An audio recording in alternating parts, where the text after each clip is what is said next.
hasil karya sejarawan yang menulis mengenai sejarah. Jika kita lihat dalam persejarahan Islam pula merujuk kepada penulisan atau catatan sejarah selepas Islam mula bertapak di tanah Arab yang disampaikan oleh para sahabat dan tabi'in. Persejarahan Islam pula bermula dari zaman kerajaan Bani Umayyah berdasarkan catatan sejarah seperti jihad, perluasan kuasa dan pembukaan wilayah baru.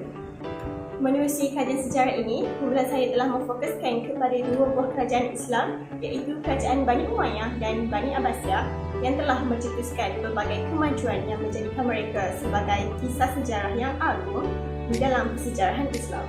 Kelahiran kerajaan Bani Umayyah menunjukkan permulaan era baru kepada perkembangan sejarah Islam. Khalifah pada zaman Bani Umayyah menggunakan sumber seperti Al-Quran, As-Sunnah dan Al-Ijma' dalam merangka sistem perundangan dan politik negara. Selain itu, kegiatan ilmu pengetahuan mulai berkembang pada tempoh pemerintahan Bani Umayyah seperti ilmu Al-Quran dan As-Sunnah serta ilmu sains.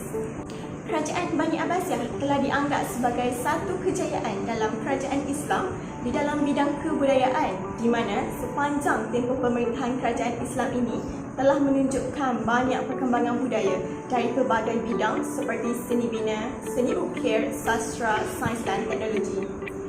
Perkembangan ilmu turut melahirkan ramai pergerakan penterjemah dan telah menubuhkan bait al-hikmah. Dari segi kaedah persejarahan, terdapat beberapa perkembangan dan juga perubahan telah berlaku semasa pemerintahan kerajaan Umayyah dan juga kerajaan Abbasiyah. Sebelum wujudnya kaedah persejarahan dalam bentuk penulisan, telah wujudnya kaedah asnad iaitu catatan-catatan pendek yang disimpan secara hafalan.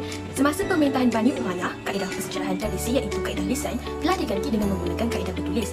Kaedah persejarahan ini telah dipengaruhi oleh kaedah yang digunakan dalam Al-Quran dan juga hadis.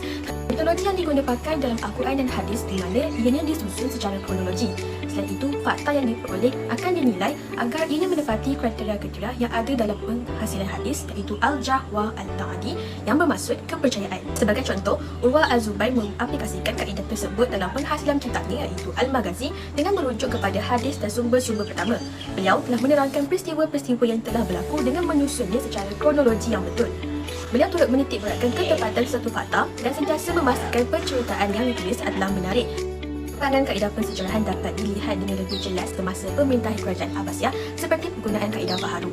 Sebagai contoh, terdapat beberapa penambahbaikan yang dapat dikesan dalam kaedah persejarahan, termasuklah menjadikan sumber-sumber bertulis daripada pelbagai sektor sebagai rujukan dalam penulisan sejarah. Dalam masa yang sama, kaedah pengkajian hadis mula berubah di mana mereka telah menggunakan kaedah adab. Penggunaan kaedah adab ini lebih mendapat perhatian ramai kerana ianya adalah lebih mudah dari segi metodologinya dan juga cara penilaian. Seterusnya, telah berlaku kombinasi dalam penggunaan pendekatan baharu iaitu gabungan antara metodologi tabakat, akhbar dan nasab. Ahli sejarawan yang telah menggunakan pendekatan ini ialah Al-Baduri. Kaedah ini mementingkan pemilihan bahan yang tepat dan tidak menggunakan penerangan yang sama untuk setiap peristiwa.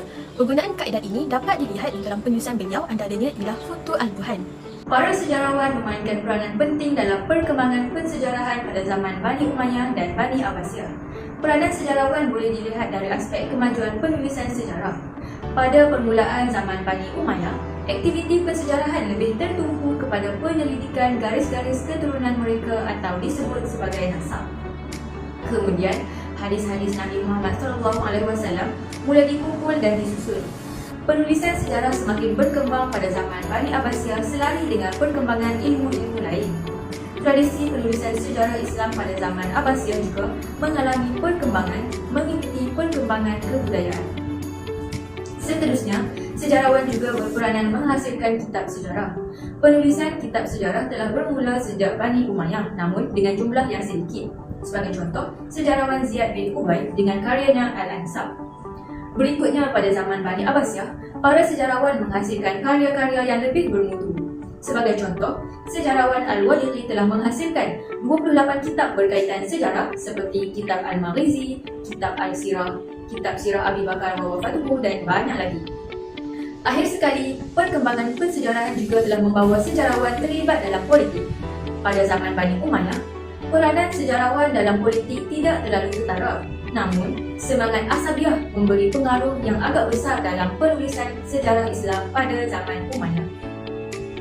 Peranan sejarawan telah berkembang pada zaman Bani Abbasiyah kerana sejarawan mempunyai hubungan erat dengan elit politik pada masa tersebut seperti sejarawan Al-Waqidi, Ibn dan Al-Kalbi. Perubahan dalam pensejarahan pada zaman Bani Umayyah sehingga Bani Abbasiyah boleh dilihat dalam pelbagai aspek. Tokoh-tokoh sejarawan pada kedua-dua zaman ini memainkan peranan yang besar dalam penulisan sejarah. Antara tokoh yang terlibat dalam pensejarahan pada zaman Bani Umayyah ialah Urwa ibn Zubair. Urwa dikenali sebagai tokoh sejarawan Islam yang unggul. Beliau dianggap sebagai pengasas pensejarahan Islam dan bidang kajian beliau tertumpu kepada sejarah Nabi Muhammad SAW yang dikenali sebagai Al-Maghazi. Keahlian beliau telah diiktiraf oleh masyarakat umum termasuk kerajaan Bani Umayyah.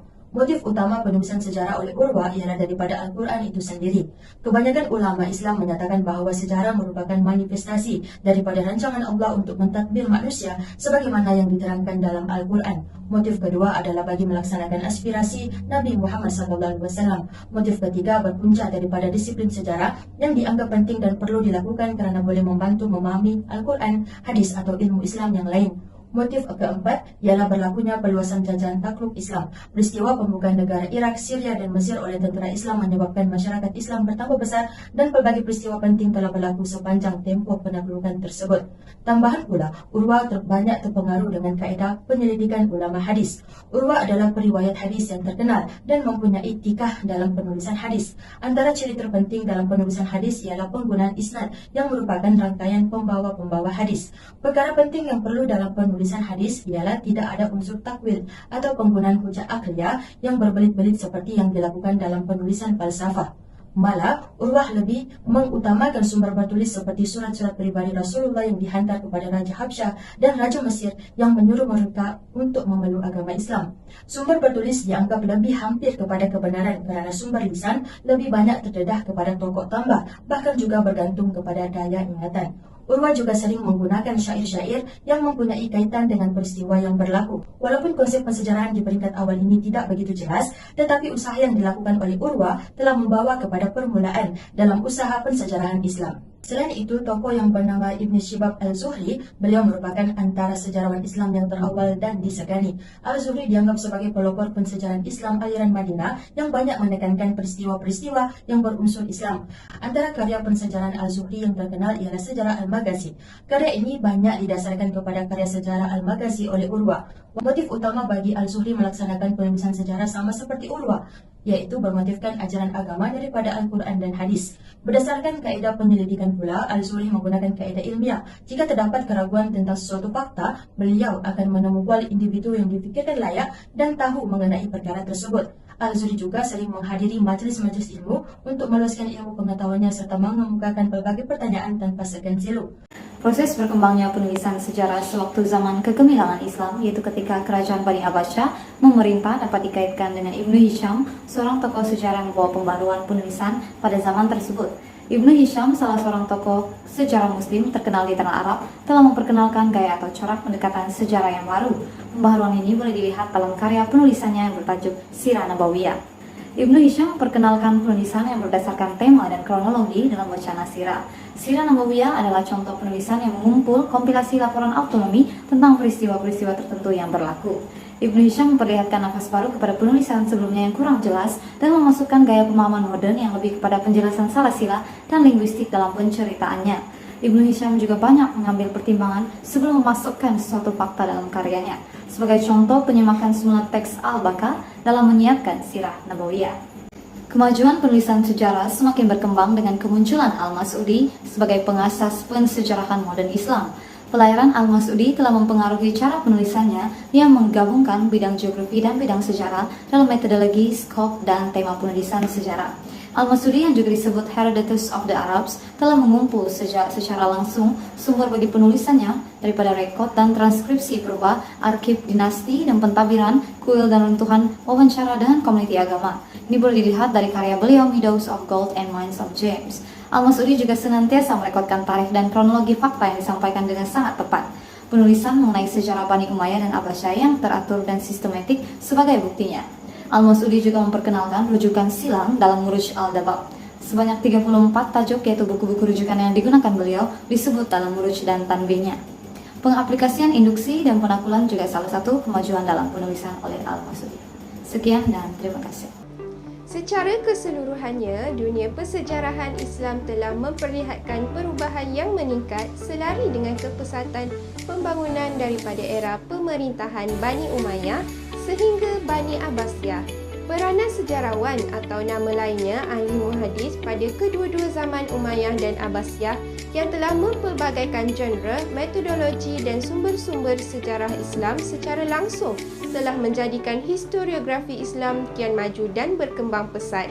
Tambahan pula, metodologi penyelidikan dan penulisan karya sejarah Islam pada zaman awal ini banyak dipengaruhi oleh sumber Al-Quran dan hadis yang membantu ahli sejarah menghasilkan penulisan fakta yang tepat dan boleh dipercayai. Demikianlah pentingnya kaedah persejarahan Islam semasa pemerintahan Bani Umayyah sehingga Bani Abbasiyah. Walaupun terdapat perubahan khususnya dari aspek kaedah persejarahan di antara kedua-dua zaman, namun kemasyhuran dua buah kerajaan Islam tersebut tetap mampu memperoleh kemajuan yang agung dalam persejarahan Islam.